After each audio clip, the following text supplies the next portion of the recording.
Hi guys, I'm DK Jha.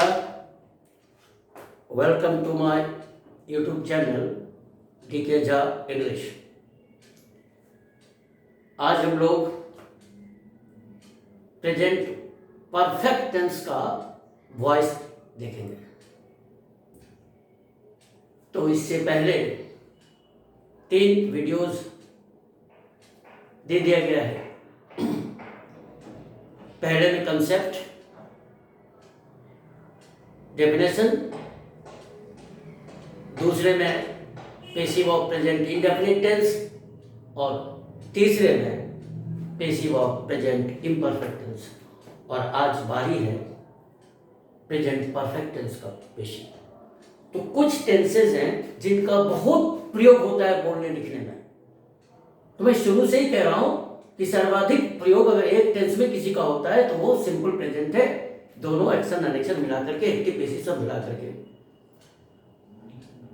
उसके बाद अगर दूसरा महत्वपूर्ण है तो पास्ट इंडेफिनिट, सिंपल पास्ट जिसको आप कहते हो भी आया नहीं आएगा, उसको देखेंगे आगे। तीसरे नंबर पर जो सर्वाधिक प्रयोग में आने वाला टेंस है वो है प्रेजेंट परफेक्ट। इसलिए इन सब टेंसेस का एक्टिव में भी खूब प्रैक्टिस करना चाहिए और पेसिव भी खूब प्रैक्टिस करना चाहिए, क्योंकि हमारे बोलने लिखने में इनका फ्रीक्वेंसी अधिक है। राइट? चलिए हम डायरेक्ट पेसिव करें। क्यों डायरेक्ट कहा? क्योंकि सीधे हम हिंदी में सोचते हैं और इंग्लिश में बनाते हैं। हमें किसी एक्टिव की जरूरत नहीं है और ये अधिक प्रैक्टिकल है। एक्टिव सेंटेंस दिए गए एक्टिव को पेसिव बनाना लाभ तो सबसे है, लेकिन उसमें लगता है जैसे कि ये बनाने के लिए दिया गया तब हम बना लिए हैं, शायद हमको खुद से बनाने की जरूरत नहीं है।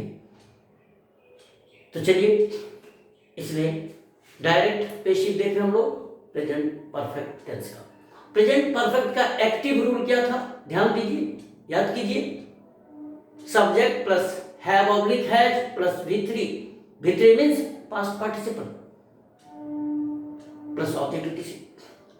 तो वहां जो पास्ट पार्टिसिपल है V3 वो वर्ब के रूप में है, लेकिन फाइनाइट नहीं है, नॉन फाइनाइट है। फाइनाइट कौन है? हैज और हैव।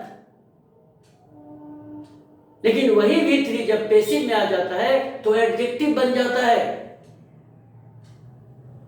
इसलिए V3 V4 के माथे पर पार्टिसिपल लिखा हुआ है। तो कभी चर्चा करेंगे, बहुत मौका मिलेगा चर्चा करने का, सविस्तार पढ़ा देंगे। अगर अच्छे अच्छे लोग मेरे वीडियो को देखते रहें, हमें प्रोत्साहित करते रहें, तो ढेर सारी बातें मेरे पास से निकली हैं और एकदम सही सही सटीक। तो पेसिव रूल क्या होगा? प्रेजेंट परफेक्ट का जैसे हम समझते हैं टेंस पढ़े हुए हैं, हम उसका पेसिव देखेंगे, पेसिव सेंटेंस सोचेंगे और बना देंगे। पेसिव हम जानते हैं जब सब्जेक्ट कुछ कर दिया जाए। पेसिव हम जानते हैं जब सब्जेक्ट को ही कुछ कर दिया जाए। नहीं, पत्र लिखा गया है, मैच जीत लिया गया है, रामू को सब्जी खरीदने के बाजार भेजा गया है या भेजा जा चुका है, कोई फर्क नहीं। बिहार सरकार को बर्खास्त कर दी गई है, परीक्षा आयोजित की गई है, नहीं, उसे पार्टी में बुलाया गया है, आमंत्रित किया गया है,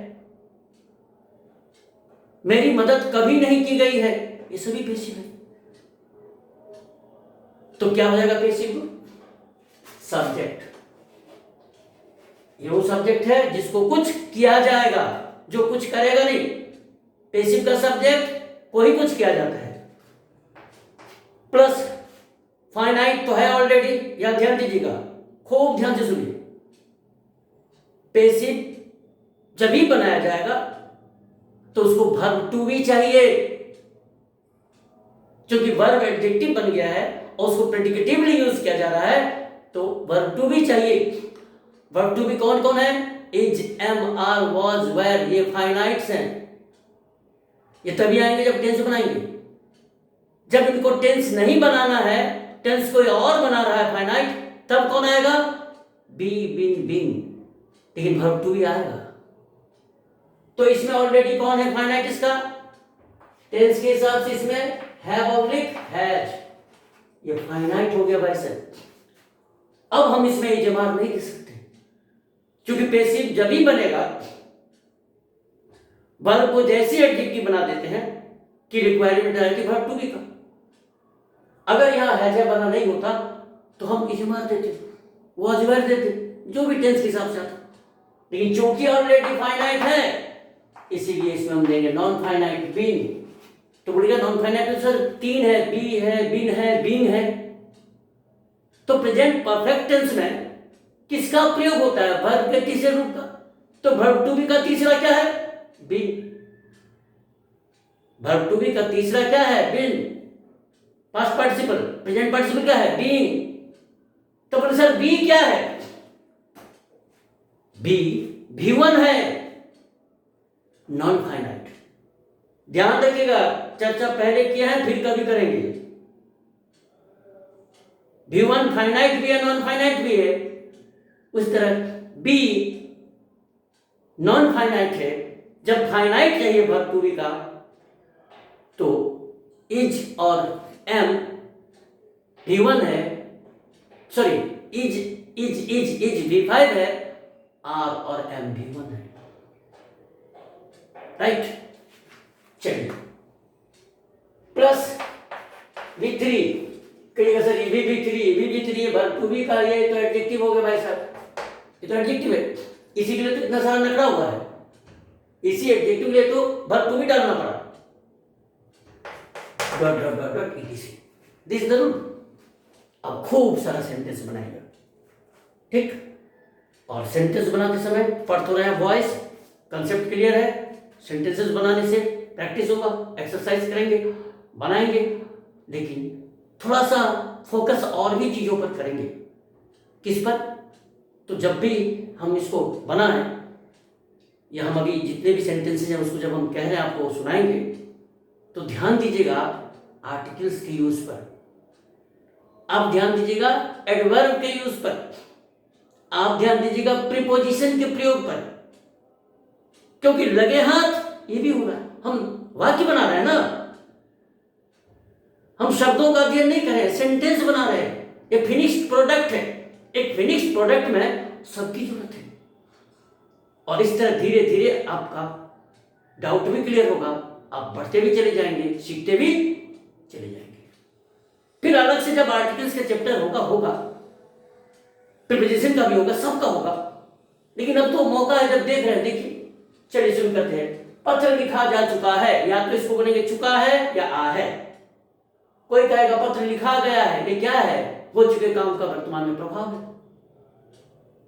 पत्र लिखा जा चुका है, A letter has been written। अब यहां पर देखिए ए क्यों दिया?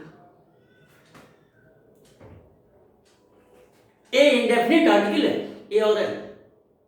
आप कहते हो पत्र लिखा जा चुका है, पत्र लिखा गया है, तो जिसको आप कह रहे हो उसको मालूम नहीं है पत्र के बारे में कुछ, इसलिए अननोन। अगर उसको भी नोन होता, मालूम होता, तो दर लगा देते। प्रसंग ले लीजिए, दो दोस्त बात कर रहा है, एक ए बी से कह रहा है, ए कह रहा है बी से, जो भाई चिट्ठी कल तुम लिखा कि नहीं? ए कह रहा है बी से, तो बी कह हाँ चिट्ठी लिख दिया गया है। इसका मतलब उस चिट्ठी के बारे में दोनों को जानकारी है, इसे द लेटर होता। चलिए डोज मिल गया आपको थोड़ा सा। चोर को पकड़ा जा चुका है, यानी चोर को गिरफ्तार कर लिया गया है। बर्गलर, ठीक, बर्गलर चोर, BURGLAR, थीफ को बर्गलर कहते हैं। The thief has been arrested, तो आम आदमी पकड़ेगा तो कैच कॉट कॉट, नहीं होल्ड हेल्ड हेल्ड। लेकिन यहां पुलिस पकड़ी है तो उसके लिए अरेस्ट कहा गया। अब द क्यों दिया? तो यहां चोर पकड़ा जा चुका है, चोर को गिरफ्तार कर लिया गया है, यानी प्रसंग है, समझ में आती है कि यहां उस चोर की बात कर रहे हैं जिसने चोरी की है, जो घटना घटी है उससे रिलेटेड है, इसलिए अनजान अननोन कोई भी नहीं है। नेक्स्ट, यस, तुम्हें निलंबित कर दिया गया है। हम हिंदी पहले सुना देते हैं, इंग्लिश में मैंने लिख के रखा है। तुम्हें निलंबित कर दिया गया है। You have been suspended. Suspended तो व्यक्ति जो काम करता है कहीं, उसको कार्यालय में गड़बड़ी होने पर या जो भी कारण हो निलंबित किया जाता है। और अगर नौकरी से समाप्त हो जाती है तब उसको सस्पेंड नहीं कहते, डिसमिस कर दिया जाता है। यहां निलंबित है, जांच होगी, बरी भी हो सकता है, डिसमिस हो सकता है बाद में, जांच रिपोर्ट पर डिपेंड करेगा। चलिए, द गवर्नमेंट हैज, सॉरी पहले हिंदी सुना देते हैं। सरकार को बर्खास्त कर दी गई है। सरकार को बर्खास्त कर दी गई है। सरकार को यहां रेफरेंस है, सरकार जो कह रहा है वो भी जानता है कि सरकार को, सुनने वाले को मालूम है। The government has been dissolved. Dissolved, आप चाहो तो दूसरा वर्ड दे सकते हो, टॉपल्ड। यहां सस्पेंडेड नहीं होगा। गवर्नमेंट को बर्खास्त की जाती है, निलंबित नहीं की जाती है। लेकिन कर्मचारी को, अधिकारी को, ऑफिसर को निलंबित भी किया जाता है और डिसमिस भी होते हैं। नेक्स्ट, यस, उन्हें ठीक ढंग से प्रशिक्षित किया गया है। बहुत प्रयोग होता है, नहीं हमें प्रशिक्षित नहीं किया गया है। कभी आप कहते हो इस काम के लिए रामू को प्रशिक्षित कर दिया गया है, यानी उसे प्रशिक्षण दिया गया है। या तो बोलो प्रशिक्षण दिया गया है या सीधे प्रशिक्षित, TRAIN, ट्रेन इंग्लिश में वर्ड है, वर्ब है, नहीं तो गिवन ट्रेनिंग कहते हैं। चलिए, तो उन्हें प्रशिक्षित किया गया है। दे हैव बीन, सही ढंग से किया गया है, उचित ढंग से, सही ढंग से। तो they have been properly trained, ये प्रॉपरली दिखेगा वर्ब। अगर ये एक्टिव सेंटेंस होता तो वर्ब के बाद आता, ऑब्जेक्ट होता तो ऑब्जेक्ट के बाद आता। He has trained me properly, उसने मुझे सही ढंग से प्रशिक्षित किया। लेकिन they have been properly trained, अब आपको, हमको लगता है अब समझने की बात नहीं रही, समझने की बात तो पहले ही हो गई। अब इसको आपको आसान लगने लगा होगा। अब यूज्ड टू हो गए, यूज्ड टू नहीं, अब आपको पता चल गया है जो एडवर्ब ऑफ मैनर अगर है तो पैसिव वॉइस में D3 के पहले रखा जाता है, क्योंकि वो एडजेक्टिव बन गया D3। नेक्स्ट, अब इसका नेगेटिव इंट्रोगेटिव टाइप बना सकते। They have not been properly trained, have they been properly trained, why they have not been properly trained, बनाते हैं। नेक्स्ट, अब देखिए, उसकी शादी मोहन से हो गई है या उसने मोहन से शादी की है। राइट, कई बार बोलते उसकी शादी मोहन से हुई है, यानी अब वो शादीशुदा है, मोहन से शादी हो गई है। She has been married, marry का past participle married, to Mohan, which नहीं लगाइएगा। लेकिन यही अगर एक्टिव वॉइस में होता तो मैरी के बाद कोई प्रीपोजिशन नहीं आता है। मैंने उससे शादी की, I married her. Julie Sinha ji से शादी कर चुकी है, Julie has married mister Sinha. हाँ, एक है गॉट का प्रयोग हम कर सकते हैं, गेट गॉट, क्यों, वो भी बता देते हैं, ये भी सही है, ये बिल्कुल सही है। लेकिन अक्सर आप देखोगे नहीं, she has been got married to Mohan, घबराने की कोई जरूरत नहीं भाई। राइट, ये गॉट पॉजिटिव सेंटेंस है, हम पॉजिटिव भी पढ़ेंगे, बोला ना वॉइस हो जाएगा। उसके बाद हम लोग 100 से ऊपर सेंटेंस बनाने का सीखेंगे, जिसको मैं स्ट्राइप्स और स्ट्रक्चर करके बताता हूं। लेकिन आपकी रुचि होगी तब, इच्छा होगी तब। She has been got married to Mr. Sinha. क्यों गॉट दिया? तो शादी लोग खुद नहीं करते हैं, शादी कराई जाती है। बीच में पंडित चाहिए, काजी चाहिए या कोर्ट चाहिए, इसलिए मैंने शादी की, अब बोलता है मैरिड। लेकिन आप खुद ने शादी की, कोई बीच में एक आदमी चाहिए ना। I got married. बाल हम खुद काटते हैं, कटवाते हैं। अब तो मैं बाल काट लिया, कह दिया आपने मेरे बाल काट लिया, खुद से नहीं लगा कटवाए। I got my hair cut. ठीक उसी तरह she has been married to Mohan है यहां। She has been got married to Mohan. उसकी शादी मोहन से करा दी गई है। करा दी गई कब हो गई शादी? टू को देखे, टू प्रीपोजिशन मैरिड और नोन, ध्यान रखिएगा। मैरिड और नोन मैं कह रहा हूं जब एडजेक्टिव के रूप में रहे तो उसके बाद टू प्रीपोजिशन आता है। लेकिन यही जब वर्ब के रूप में है, नो प्रीपोजिशन।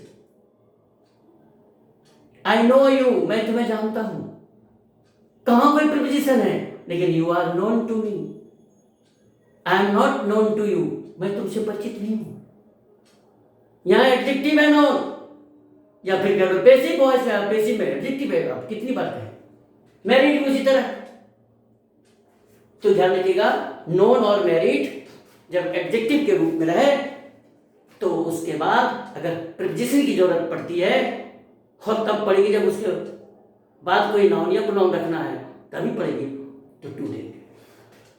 नहीं, अगर इतने तक कहना है, हम मोहन नहीं कहना चाहते, तब कोई जरूरत नहीं थी। शी हैज बीन मैरिड, वो शादीशुदा है, माने वो शादीशुदा हो चुकी है, यानी शादीशुदा है। किसी की शादी हो जाए तो दो ढंग से कह सकते हो ना, उसकी शादी हो गई है, वो शादीशुदा है, बात बराबर। नेक्स्ट, चलिए, हमें हमेशा धोखा दिया गया है, हमें हमेशा धोखा दिया गया है। वी हैव ऑलवेज, एक और कीजिए ऑलवेज। एडवर्ब कहां है? प्लेस गौर कीजिए। हैज है फाइनाइट, उसके बाद है, और बीन उसके से पहले। तो ये जो वर्ब ऑफ फ्रीक्वेंसी है, ऑलवेज, ऑफन, समटाइम्स, नेवर, इन सभी का ऑलरेडी, यही इसका प्लेस है। तो वी हैव ऑलवेज बीन, अब इसको यहां से हटा करके कहीं रख देंगे तो गलत हो जाएगा। बोलने में कोई दिक्कत नहीं है, पहले ऑलवेज बोल दीजिए, कोई दिक्कत नहीं, क्योंकि अब सुनने वाले को मैसेज से मतलब है। Always we have been cheated, always we have been deceived. लेकिन सही क्या है? We have always been deceived, हमें हमेशा धोखा दिया गया है। नेक्स्ट, काम अभी तक नहीं किया गया है। चलिए, अभी तक देखिए, अभी तक समय बता रहा है, कहते हैं काम अभी तक नहीं किया गया है। The work has not been done so far। अब अभी तक के लिए so far, till now, as yet, hitherto सब का प्रयोग किया जाता है, ये सभी एक ही अर्थ रखते हैं। so far, till now, as yet, hitherto भी एक होता है, छोड़िए वो पोएट्री उसका ज्यादा प्रयोग होता है। अधिक तीन तो ध्यान रखिए, कम से कम so far, till now, as yet, अभी तक। और ये भी जान लीजिए अभी कि so far, till now, as yet का प्रयोग हमेशा या तो निगेटिव सेंटेंस में होगा या इंटरोगेटिव में होगा, एफर्मेटिव में नहीं बना सकते।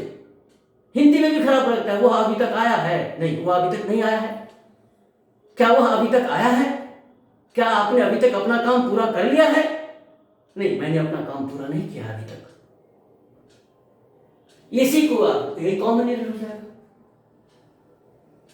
एफर्मेटिव में कर देगा, कॉमन एरर हो जाएगा। तो चलिए, the work has not been done so far, काम अभी तक नहीं किया गया है। और ये भी ध्यान रखिएगा, सो फार, टिल नाउ, एज इट का प्रयोग प्रेजेंट परफेक्ट टेंस में अधिक होता है, सुंदर है, अच्छा भी लगता है। टाइम एंड टेंस में तो हम लोग कहते हैं कि सो फार, टिल नाउ, एज इट देखो, और बोले टेंस बनाने के लिए तो प्रेजेंट परफेक्ट ही बनाना है, एक्टिव हो कि पैसिव। नेक्स्ट, यस, तुम्हारे भाई को चोरी करने के लिए दंड, तुम्हारे भाई को पैसे चुराने के लिए दंड नहीं दिया गया है। देखिए,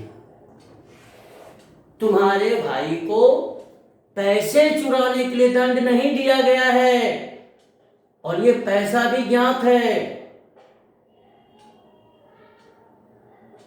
जो पैसा चुरा लिया है उसके बारे में कहता है कि तुम्हारे भाई को पैसे चुराने के लिए दंड नहीं दिया गया है। तो चलिए, योर ब्रदर, अब ऐसा सेंटेंस में अगर किसी बच्चे को होता होगा योर है, यू मानना नहीं, योर है, ये सब्जेक्ट नहीं होता है, कौन से एडजेक्टिव है, सब्जेक्ट होता है नाउन या प्रोनाउन। ये केस है, एडजेक्टिव है। माय, योर, हिज है, बेशक प्रोनाउन है लेकिन वो एडजेक्टिव है, पॉजिटिव एडजेक्टिव। तो सब्जेक्ट है ब्रदर, इसलिए हैज दिया। Not been punished, your brother has not been punished, तुम्हारे भाई को दंड नहीं दिया गया है। For stealing the money, the money, गौर कीजिए, क्यों? मनी ज्ञात है, अननोन नहीं है। नहीं, मनी अगर हम सब साधारण में प्रयोग करें अनकाउंटेबल है, फिर भी दंड है। अगर कहें हम कि मनी हनी से मीठा होता है, money is sweeter than Honey, यहां कौन मनी है? कौन सा मनी? सभी, हम किसी पर्टिकुलर मनी की बात नहीं करें, और यहां पर्टिकुलर मनी की बात हो रही है जो चोरी किया है, इसलिए द मनी। फॉर कभी गौर कीजिए, सीखिए, फॉर स्टीलिंग, ये फॉर प्लस बिफोर जो है भाई साहब, फॉर प्लस बिफोर ये कारण भी बतलाता है और कभी कभी तो उपयोगिता भी बतलाता है वस्तु की। तो बोले सर कब सीखेंगे? हैव पेशेंस, ध्यान रख, धैर्य रखिए। लेकिन यहां भी अगर समझ गए तो कम नहीं, आप बोलते हो sorry for coming late, sir sorry for coming late, तो sorry for what? Coming late. Coming late क्या है? कारण, देर से आने के कारण मैं दुखी हूं। तो फॉर प्लस बिफोर, लेकिन बहुत से लोग फॉर प्लस बिफोर का प्रयोग पर्पस के लिए कर देते भाई, पर्पस के लिए नहीं होता है। कर देता he went to market for buying vegetables, भैया पर्पस के लिए इन्फिनेटिव का प्रयोग कीजिए, he went to market to buy vegetables.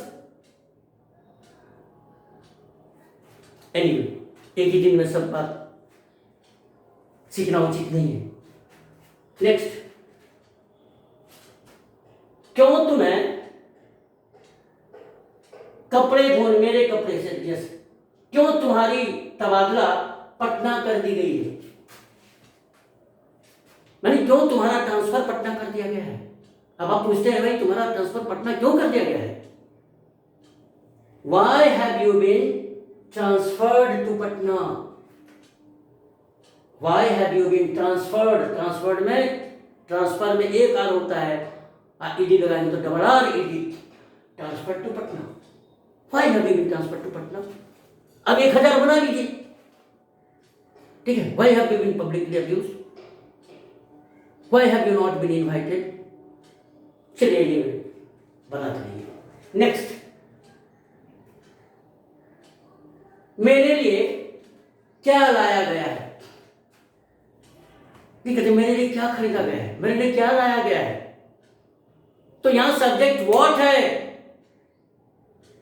Interrogative pronoun है, प्रोनाउन होने के नाते सब्जेक्ट बन सकता है। आपको मालूम है सब्जेक्ट जो भी बनेगा नाउन या प्रोनाउन, तो संयोग से ये प्रश्न भी पूछ रहा है और सब्जेक्ट भी।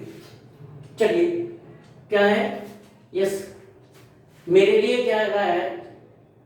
Yes, what has been brought for me, what has been brought. चलिए बॉट है, खरीदना है, बॉट, ठीक है। ब्रॉट होता तो लाया गया, बॉट है तो खरीदा गया। व्हाट हैज बीन बॉट, क्या खरीदा गया है, फॉर मी, मेरे लिए। देखिए ना, पर्पस, यहां पर्पस है, purpose of a person, purpose of an action नहीं। एनीवे, किसे मेरे कपड़े धोने के लिए कहा गया है? अब देखिए, कहते किसे, किसे कहा गया मेरे कपड़े धोने के लिए? यहां हु, तो जब हु प्रश्न पूछता है तो इंटेरोगेटिव प्रोनाउन, जो प्रोनाउन है सब्जेक्ट बन सकता है, बना दिया subject. Who has been told, गौर कीजिए, टोल्ड, पिछले वीडियो में भी कह रहे थे, पिछली क्लास बोलो, वीडियो बोलो, जो भी बोलो, यहां सेड नहीं होगा। जब भी कोई काम करने के लिए कहा जाए, यानी इन्फिनिटिव हो, टू वर्क क्या यहां टू वॉश, धोने के लिए टू वॉश, खाने के लिए टू ईट, पढ़ने के लिए टू रीड, तो ये जो इन्फिनिटिव है, ये अगर ऑब्जेक्ट हो तो सेड नहीं आएगा, टेल आएगा। और टेल का यहां टोल्ड हो रहा है, who has been told to wash my clothes. गलती से भी नहीं लिखेगा who has been said to wash my clothes, 00, 000, right. इतना याद रखिएगा कि अगर ऑब्जेक्ट के रूप में इन्फिनिटिव है तो टेल आएगा। चलिए, और बहुत बात है, अभी नहीं कहेंगे। नेक्स्ट, मैच 3 विकेट से जीत लिया गया है।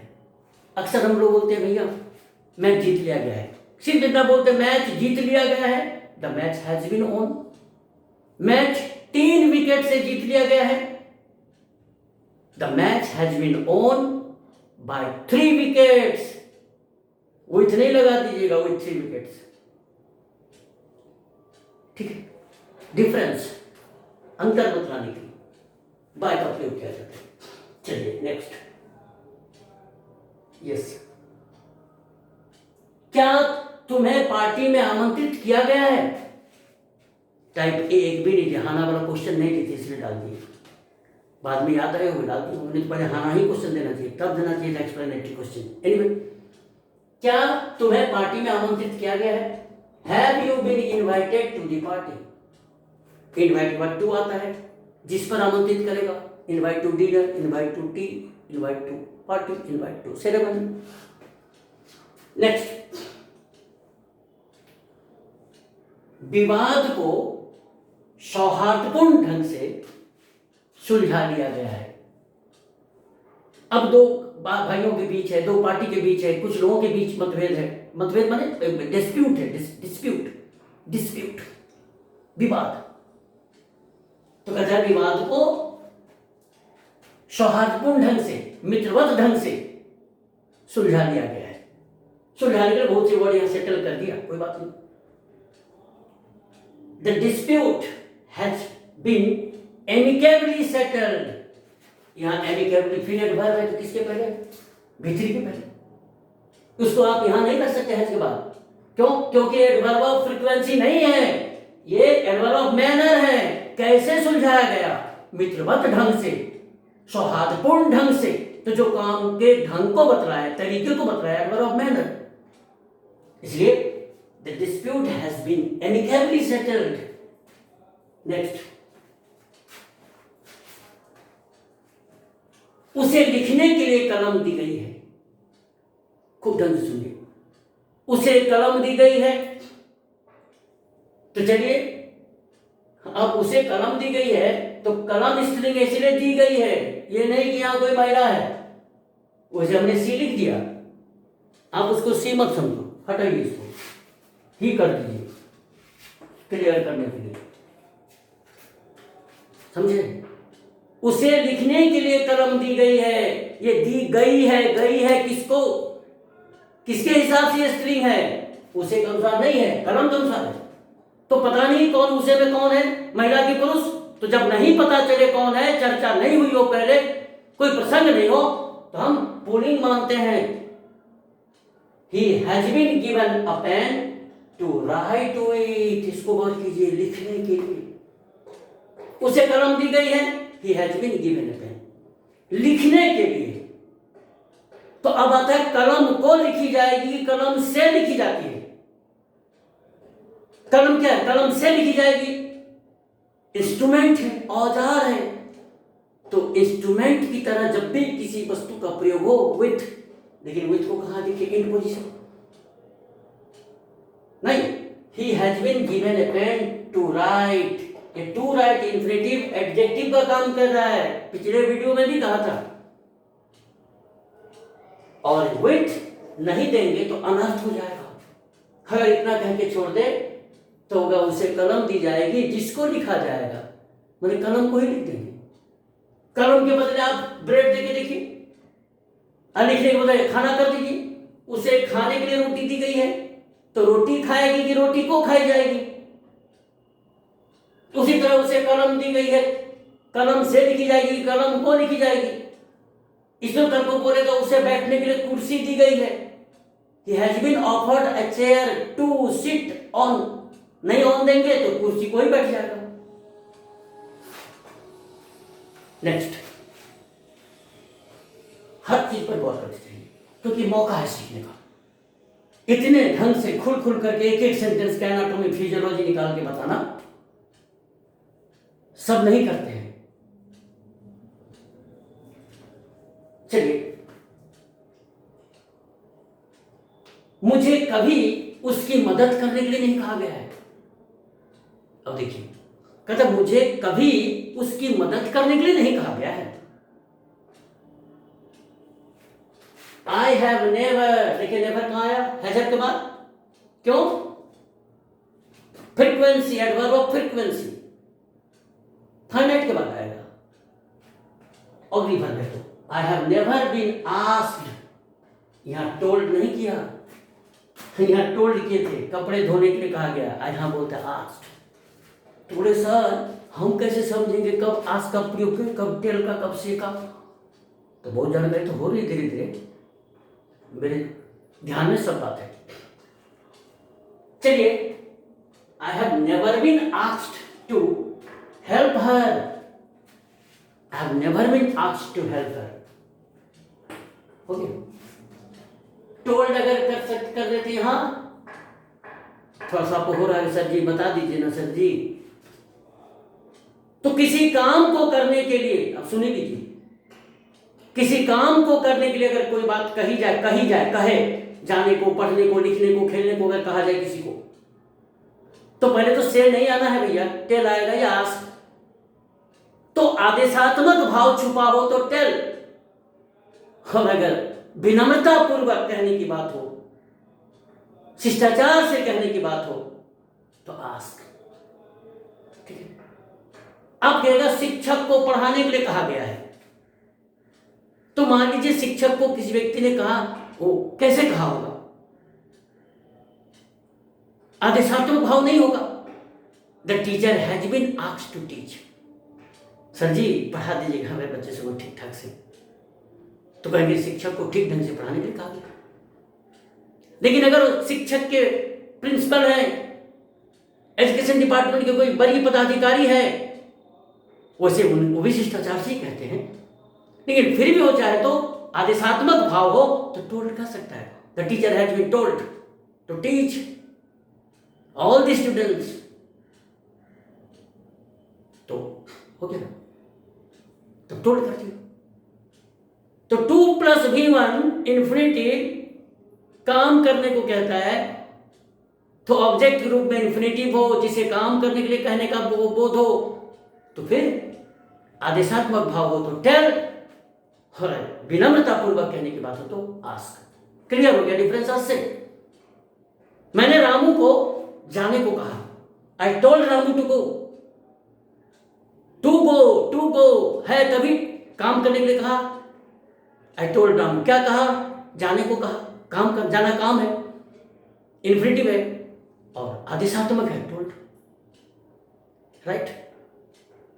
लेकिन अगर आप किसी माननीय व्यक्ति से कहते हैं तो वहां टोल्ड नहीं, आस्क्ड। फिनिश्ड, मन हो रहा था नहीं बोले, चलिए फिर भी कह दिए। Last, the result has already been published. चूंकि बोर्ड छोटा हो जाता है, वीडियो बड़ा हो जाता है, कहने की बहुत सी बातें रहती हैं। चलिए, कहता है परिणाम पहले ही प्रकाशित की जा चुकी है, पहले ही। कई बार आप कहते हैं नहीं, इस चलचित्र को पहले ही देख लिया गया है, काम को पहले ही समाप्त कर दिया गया है, उसे पहले ही इस काम को करने के लिए कह दिया गया है, पहले ही, ऑलरेडी। ये भी देखिए कहां आया है जब के बाद, the result has already been published. ठीक है, enough for today, see you, bye. Subscribe कीजिए, लोगों को भी कहिए।